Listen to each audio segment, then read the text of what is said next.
Hey guys, welcome back to the channel. Right, on this episode we're going to be putting some shock absorbers into this trailer. I noticed when I went away last time that it was bouncing a little bit around corners when it was fully loaded, so I just want to take that bounce out of it. So first things first, let's get this into the shed, take up some measurements and start installing them.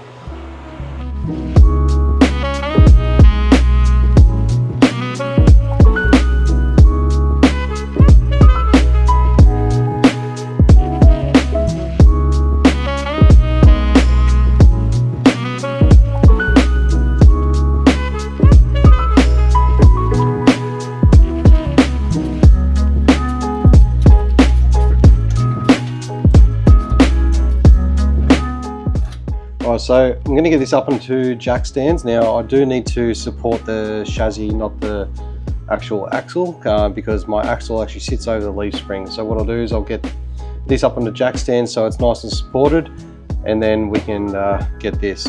And the way I'm going to do that is I'm going to use the actual stabilizers at the back to be able to lift the chassis up and get it nice and level.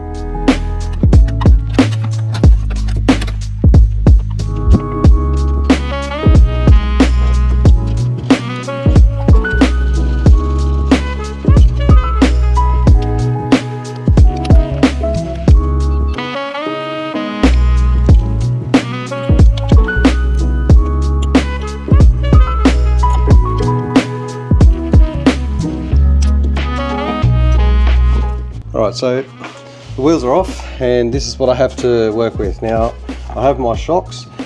The plan is I'm going to mount them to the bottom of the spring pack on the U-bolts here. So I'm going to make up a bracket which will hold the bottom pin, and then I'm going to weld a stud on the top here in the correct position, so it'll be off this chassis a little bit, but it's going to be very close to the tyre as well. So it's going to be sitting roughly around about there.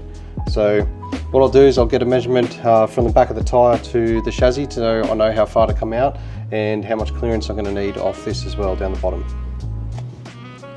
Alright, so I've got the pins in.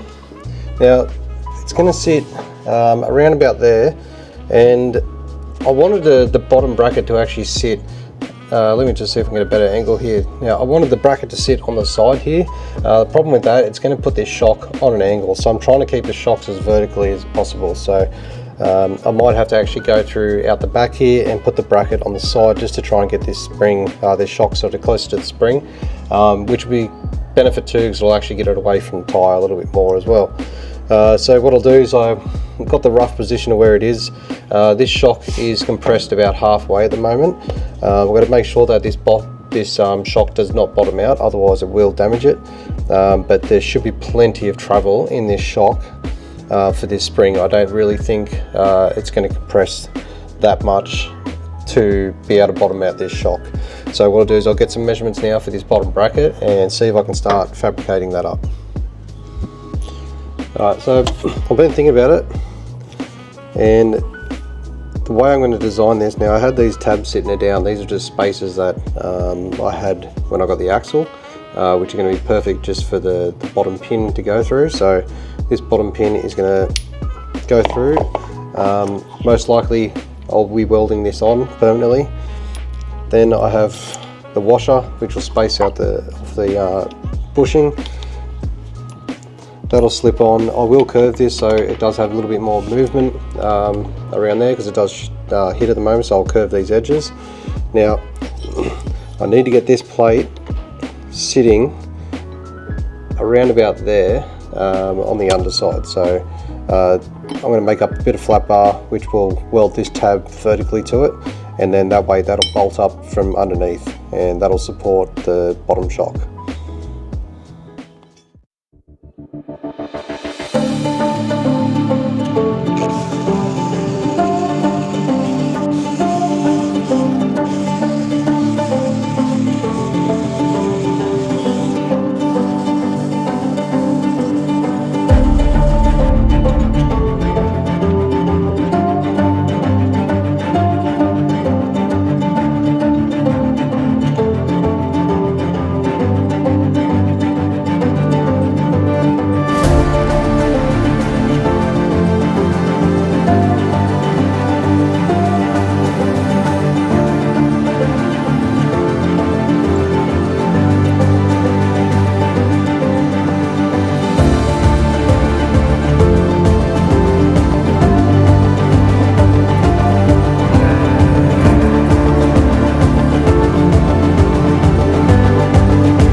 that's all welded up. So the stud is welded to the bracket.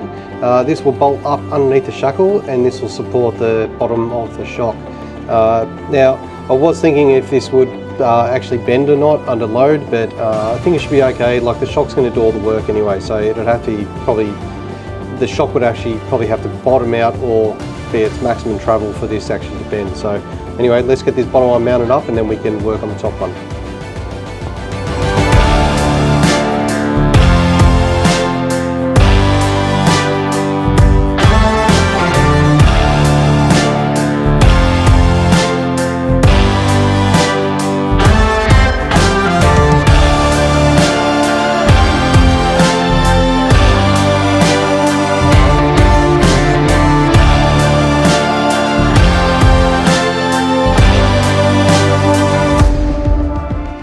Alright, so we've got plenty of movement, plenty of clearance.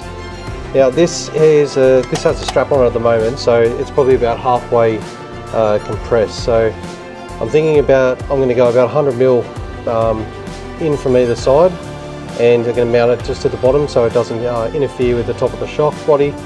But I'll show you how far we can get our travel. So this is obviously fully compressed, so that'll be fully compressed there, and then I probably won't get it fully open because it'll probably hit the top of the thing, but we'll give it a go.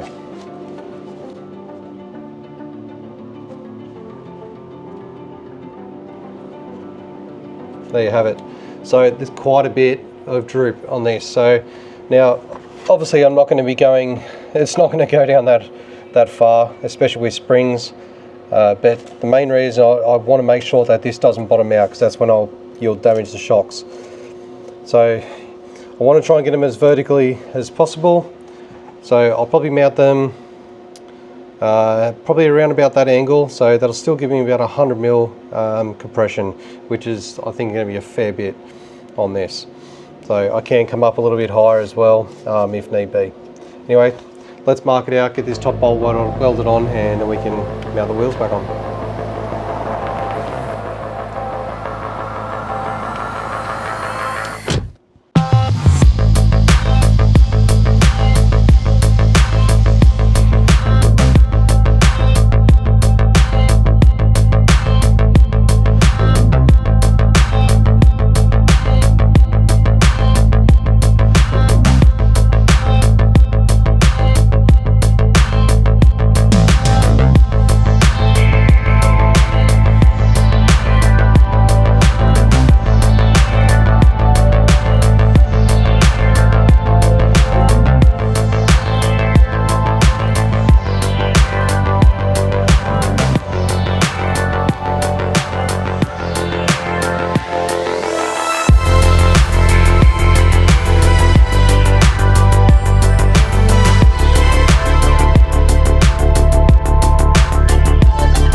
There we have it. Right, it's all mounted up, and now to put the tyre on. So you can see we've got plenty of clearance down the bottom here, and we have plenty of clearance up the top. Boot still moves. Now to put the tyre on and see if it clears.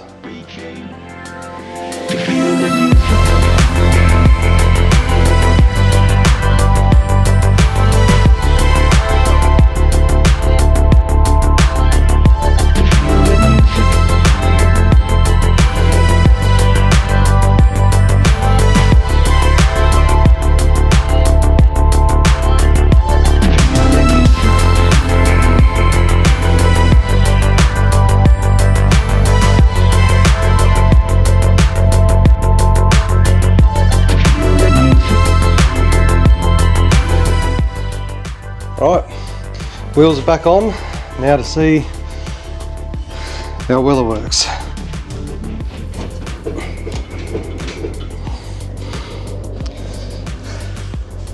Well, that's not going to do anything because we've got the stabilizers on. Good job, Scott. All right, let's try this again. Much better.